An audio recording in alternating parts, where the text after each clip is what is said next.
اس حصے میں آپ سنیں گے سیدنا داؤد علیہ السلام کا نام و نسب اور حلیہ مبارک، سیدنا داؤد علیہ السلام پر انعامات ربانی کی بارش، دو بھائیوں کا جھگڑا اور سیدنا داؤد علیہ السلام کا فیصلہ، ہاتھ سے کام کرنے کی فضیلت اور بادشاہت کے باوجود سیدنا داؤد علیہ السلام کا ہاتھ سے کام کرنا، سیدنا داؤد علیہ السلام کی عمر اور وفات کا تذکرہ، سیدنا سلیمان علیہ السلام کا سیدنا داؤد علیہ السلام کا جانشین بننا، ہوا اور جنات پر سیدنا سلیمان علیہ السلام کی حکمرانی، سیدنا سلیمان علیہ السلام کے شاہکار فیصلے، ہدہد کی غیر حاضری اور ملکہ بلقیس کا واقعہ، جنات کے ذریعے بیت المقدس کی تعمیر اور بیت المقدس کی فضیلت، سیدنا سلیمان علیہ السلام کی وفات اور مسئلہ علم غیب کی وضاحت۔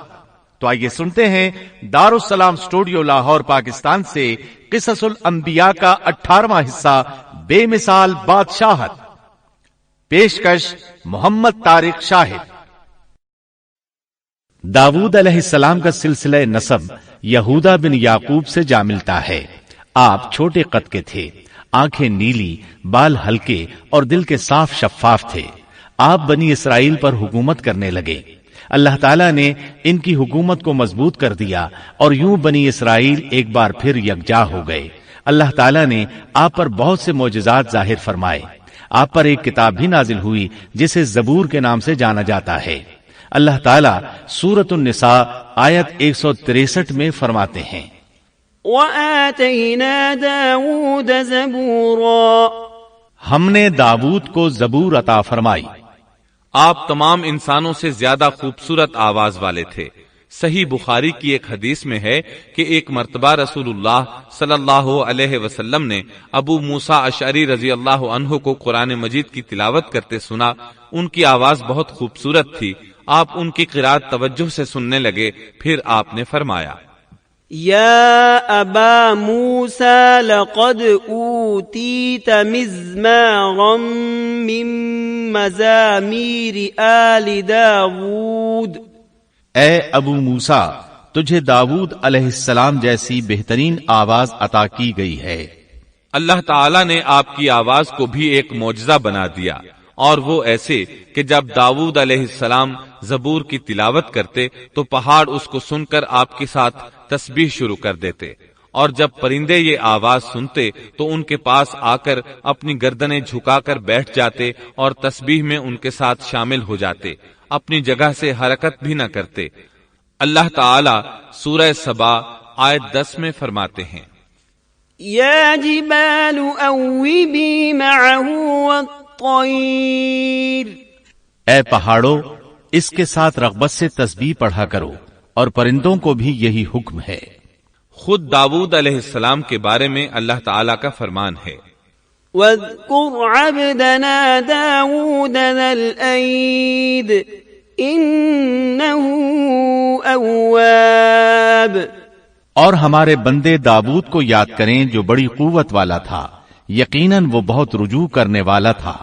اسی طرح اللہ تعالیٰ سورۃ الانبیاء آیت 79 میں فرماتے ہیں، وَسَخَّرْنَا مَعَ دَاوُودَ الْجِبَالَ يُسَبِّحْنَ وَالطَّيْرَ وَكُنَّا فَاعِلِينَ، اور ہم نے پہاڑ کو داؤد کے تابع کر دیا جو تسبیح کرتے تھے، اور پرندوں کو بھی، اور ہم ہی یہ سب کچھ کرنے والے تھے۔ اسی طرح سورہ سعد آیت 18 اور 19 میں اللہ تعالیٰ فرماتے ہیں، إِنَّا سَخَّرْنَا الْجِبَالَ مَعَهُ يُسَبِّحْنَ بِالْعَشِيِّ وَالْإِشْرَاقِ وَالطَّيْرَ مَحْشُورَةً كُلٌّ لَهُ أَوَّابٌ، یقیناً ہم نے پہاڑوں کو اس کے تابع کر رکھا تھا کہ اس کے ساتھ شام کو اور صبح کو تسبیح خوانی کریں، اور پرندے بھی سب کے سب ان کے تابع رہتے تھے۔ یہ داؤد علیہ السلام کے معجزات تھے۔ اللہ تعالیٰ نے اور بھی کئی معجزات سے انہیں نوازا تھا۔ اللہ نے آپ کے لیے لوہے کو نرم فرما دیا تھا۔ آپ لوہے سے اس طرح چیزیں بنا لیتے تھے جس طرح لوگ گارے اور مٹی سے بنا لیتے ہیں۔ آپ لوہے سے زرہیں بناتے تھے۔ نوح علیہ السلام سے پہلے بھی زرہیں ہوتی تھیں، لیکن وہ تختیوں کی مانند ہوتی تھیں. ان کو سینے اور کمر کی طرف لٹکا لیا جاتا تھا، لیکن ان کا بوجھ بہت ہوتا تھا. آپ نے لوہے کی کڑیاں اور دائرے بنا کر ان کو خاص انداز میں جوڑ جوڑ کر زرہیں تیار کی. یہ بہت ہلکا لباس تھا اور پورے جسم کو دشمن کے وار سے محفوظ رکھتا تھا. اللہ تعالیٰ سورہ سبا آیت 10 اور 11 میں فرماتے ہیں، وَأَلَنَّا لَهُ الْحَدِيدَ أَنِ اعْمَلْ سَابِغَاتٍ وَقَدِّرْ فِي السَّرْدِ وَاعْمَلُوا صَالِحًا إِنِّي بِمَا تَعْمَلُونَ بَصِيرٌ. اور ہم نے اس کے لیے لوہا نرم کر دیا کہ تو پوری پوری زرہیں بنا اور جوڑوں میں اندازہ رکھ. تم سب نیک کام کیا کرو، یقین مانو کہ میں تمہارے اعمال دیکھ رہا ہوں. ان آیات میں اللہ تعالیٰ فرماتے ہیں کہ داؤد علیہ السلام کو ہم نے حکم دیا کہ زرہیں لوگوں کے لیے نہایت موزوں ہونی چاہیے. ان کی کڑیوں کو بڑے مناسب انداز میں جوڑنا، نہ اس قدر موٹی ہوں کہ ان کا وزن بڑھ جائے، نہ اس قدر پتلی کہ جلد کٹ جائیں اور اپنا مقصد پورا نہ کر سکیں. اسی طرح اللہ تعالیٰ سورۃ الانبیاء آیت 80 میں فرماتے ہیں، وَعَلَّمْنَاهُ صَنْعَةَ لَبُوسٍ لَكُمْ لِتُحْصِنَكُمْ مِنْ بَأْسِكُمْ فَهَلْ أَنْتُمْ شَاكِرُونَ. اور ہم نے اسے تمہارے لیے لباس بنانے کی کاریگری سکھائی تاکہ لڑائی کے ضرر سے تمہارا بچاؤ ہو سکے. کیا اب تم شکر گزار بنو گے؟ بہرحال اس صنعت کے موجد داؤد علیہ السلام ہیں. اللہ تعالیٰ نے آپ کی حکومت کو خوب مضبوط کیا، آپ کو زبردست فضائل اور معجزات سے مالا مال کیا. اللہ تعالیٰ سورۃ صاد آیت 20 میں فرماتے ہیں، وَشَدَدْنَا مُلْكَهُ وَآتَيْنَاهُ الْحِكْمَةَ وَفَصْلَ الْخِطَابِ. اور ہم نے اس کی سلطنت کو مضبوط کر دیا تھا اور اسے حکمت دی تھی اور بات کا فیصلہ سمجھا دیا تھا. آپ لوگوں کے درمیان نہایت عادلانہ فیصلے فرماتے تھے. آپ نبی بھی تھے، بادشاہ بھی اور قاضی بھی. آپ کی حکومت کے متعلق کئی احکامات نازل ہوئے. ان میں سے قرآن مجید میں ایک حکم عجیب انداز سے آیا ہے.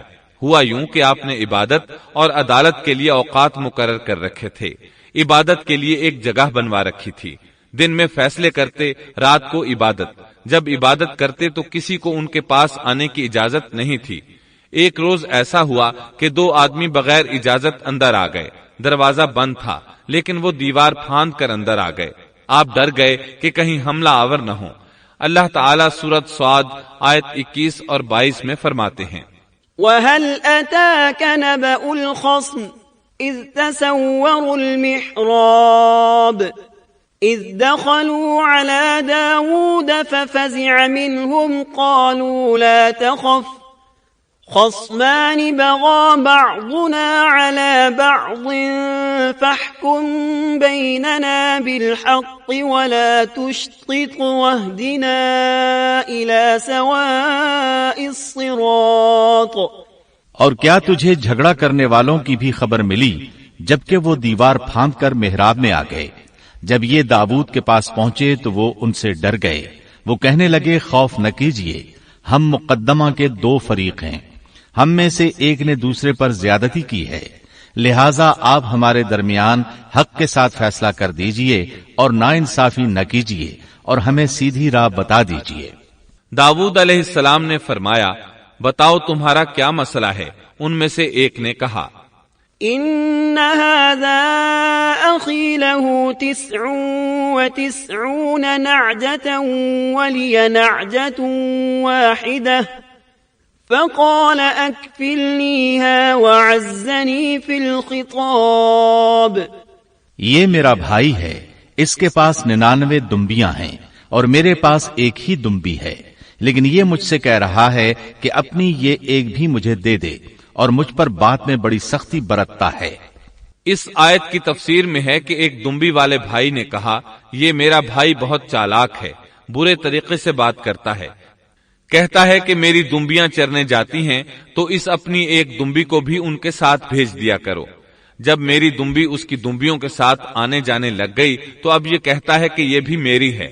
اب میں خالی ہاتھ ہوں. اس طرح میں اس کے ظلم کا نشانہ بن چکا ہوں. داؤد علیہ السلام نے فوراً کہا، قال لقد ظلمك بسؤال نعجتك إلى نعاجه وَإِنَّ كَثِيرًا مِنَ الْخُلَطَاءِ لَيَبْغِي بَعْضُهُمْ عَلَى بَعْضٍ إِلَّا الَّذِينَ آمَنُوا وَعَمِلُوا الصَّالِحَاتِ وَقَلِيلٌ مَّا هُمْ۔ اس کا اپنی دمبیوں کے ساتھ تیری ایک دمبی ملا لینے کا سوال واقعی تیرے اوپر ایک ظلم ہے، اور اکثر حصے دار اور شریک ایسے ہی ہوتے ہیں کہ ایک دوسرے پر ظلم کرتے ہیں، سوائے ان لوگوں کے جو ایمان لائے اور جنہوں نے نیک عمل کیے، اور ایسے لوگ بہت ہی کم ہیں۔ داؤد علیہ السلام نے دوسرے بھائی کی بات سنے بغیر ہی اسے ظالم ٹھہرا دیا۔ آپ کا فیصلہ سنتے ہی دوسرا بول اٹھا، آپ نے میری بات تو سنی ہی نہیں اور فیصلہ دے دیا، پہلے آپ میری بات تو سنتے۔ داؤد علیہ السلام فوراً بھانپ گئے کہ ان سے غلطی ہوئی ہے اور سمجھ گئے کہ یہ اللہ تعالیٰ کی طرف سے آزمائش ہے۔ آپ نے فوراً توبہ کی، اللہ کی طرف رجوع کیا اور استغفار کرنے لگے۔ وَظَنَّ دَاوُودُ أَنَّمَا فَتَنَّاهُ فَاسْتَغْفَرَ رَبَّهُ وَخَرَّ رَاكِعًا وَأَنَابَ فَغَفَرْنَا لَهُ ذَلِكَ وَإِنَّ لَهُ عِندَنَا لَزُلْفَىٰ وَحُسْنَ مَآبٍ۔ اور داؤد سمجھ گئے کہ ہم نے انہیں آزمایا ہے، پھر تو اپنے رب سے استغفار کرنے لگے اور عاجزی کرتے ہوئے سجدے میں گر پڑے اور پوری طرح رجوع کیا، پس ہم نے بھی ان کا وہ قصور معاف کر دیا، یقیناً وہ ہمارے نزدیک بڑے مرتبے والے اور بہت اچھے ٹھکانے والے ہیں۔ اس کے بعد اللہ تعالیٰ سورۃ صاد آیت 26 میں فرماتے ہیں، یا داود انا جعلناك خلیفة فی الارض فاحکم بین الناس بالحق ولا تتبع الهوى فيضلك عن سبیل اللہ ان الذين يضلون عن سبيل الله لهم عذاب شديد بما نسوا يوم الحساب۔ اے داؤد، ہم نے تمہیں زمین میں خلیفہ بنا دیا، تم لوگوں کے درمیان حق کے ساتھ فیصلہ کیا کرو اور اپنی نفسانی خواہش کی پیروی نہ کرو، ورنہ وہ تمہیں اللہ کی راہ سے بھٹکا دے گی۔ یقیناً جو لوگ اللہ کی راہ سے بھٹک جاتے ہیں ان کے لیے سخت عذاب ہے، اس لیے کہ انہوں نے حساب کے دن کو بھلا دیا ہے۔ اس طرح داؤد علیہ السلام اللہ تعالیٰ کے اس فرمان کے مطابق فیصلے کرنے لگے۔ اللہ کے ہاں ان کا احترام اور اکرام اور بڑھ گیا۔ آپ کثرت سے روزے رکھتے اور خوب عبادت کرتے۔ آپ اس وقت تمام انسانوں سے بڑھ کر اللہ کی عبادت کرنے والے تھے۔ امام بخاری نے ایک حدیث نقل کی ہے جس کے الفاظ کچھ اس طرح ہیں، احب الصلاة الى اللہ صلاة داود واحب الصيام الى اللہ صيام داود وكان ينام نصف الليل ويقوم ثلثه وينام سدسه وكان يصوم يوما ويفطر يوما ولا يفر اذا لاقا۔ اللہ تعالیٰ کے نزدیک سب سے محبوب نماز داؤد علیہ السلام کی نماز ہے، اور اللہ تعالیٰ کی طرف سب سے محبوب روزہ داؤد علیہ السلام کا روزہ ہے۔ وہ رات کا آدھا حصہ نیند فرماتے، اس کے بعد تہائی رات قیام کرتے اور رات کے چھٹے حصے میں سو جاتے تھے۔ ایک دن روزہ رکھتے اور ایک دن روزہ چھوڑ دیتے تھے۔ لڑائی میں جب دشمن سے مقابلہ ہوتا تو بھاگتے نہیں تھے۔ اس حدیث میں نفل نماز یعنی نماز تہجد اور نفلی روزے کا ذکر ہوا ہے۔ بہرحال یہ وہ صفات ہیں جو داؤد علیہ السلام کے بارے میں حدیث رسول میں آئی ہیں۔ اللہ تعالیٰ نے سورہ سبا آیت 13 میں ان کی تعریف کرتے ہوئے ان کی آل کو اللہ کا شکر ادا کرنے کا حکم دیا۔ اعملوا آل داود شکرا، اے آل داود اس انعام کے شکریہ میں نیک عمل کرو۔ داؤد علیہ السلام کی ایک صفت یہ تھی کہ آپ بہت شکر گزار تھے، اور ایسے لوگ کم ہی ہوتے ہیں، جیسا کہ سورہ سبا آیت 13 میں اللہ تعالیٰ فرماتے ہیں، وَقَلِيلٌ مِّنْ عِبَادِيَ الشَّكُورُ، اور میرے بندوں میں سے شکر گزار بندے کم ہی ہوتے ہیں۔ داؤد علیہ السلام میں جیسے دیگر بہت سی خوبیاں تھیں، وہاں ایک بہت عظیم خوبی یہ بھی تھی کہ وہ ایک بادشاہ ہونے کے باوجود ایک درہم بھی سلطنت کے بیت المال سے نہیں لیتے تھے، اپنا اور اپنے اہل و عیال کا بوجھ خود اٹھاتے تھے اور اپنی محنت اور ہاتھ کی کمائی سے حلال روزی حاصل کر کے اپنے اہل و عیال کو کھلاتے تھے۔ داؤد علیہ السلام کی اس عظیم صفت کو نبی کریم صلی اللہ علیہ وسلم نے یوں بیان کیا ہے، صحیح بخاری میں ہے، ما أكل طعاما قط خيرا من أن يأكل من عمل يده وإن نبي الله داود عليه السلام كان يأكل من عمل يده۔ کسی انسان نے اس شخص سے بہتر روزی نہیں کھائی جو خود اپنے ہاتھ سے کما کر کھاتا ہے۔ اللہ کے نبی داؤد علیہ السلام بھی اپنے ہاتھ سے کام کر کے روزی کھایا کرتے تھے۔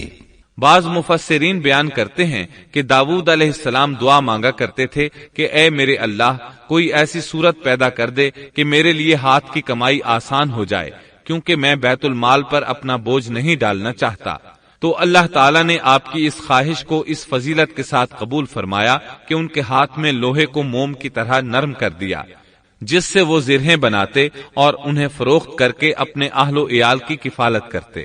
داؤد علیہ السلام نے کتنی عمر مبارک پائی، اس میں اختلاف ہے، چنانچہ اس کے متعلق مورخین کے اقوال کے علاوہ کوئی مستند بات نہیں ملتی۔ عبداللہ بن عباس رضی اللہ عنہما فرماتے ہیں کہ داؤد علیہ السلام کی وفات ہفتے کے دن اچانک ہوئی۔ وہ ہفتے کے دن مقررہ عبادت میں مشغول تھے اور پرندے قطارے باندھے ان پر سایہ فگن تھے کہ اچانک اس حالت میں ان کا انتقال ہو گیا۔ اس کے بعد آپ کے فرزند ارجمند نے امور سلطنت کو سنبھال لیا۔ یہ سلیمان علیہ السلام تھے۔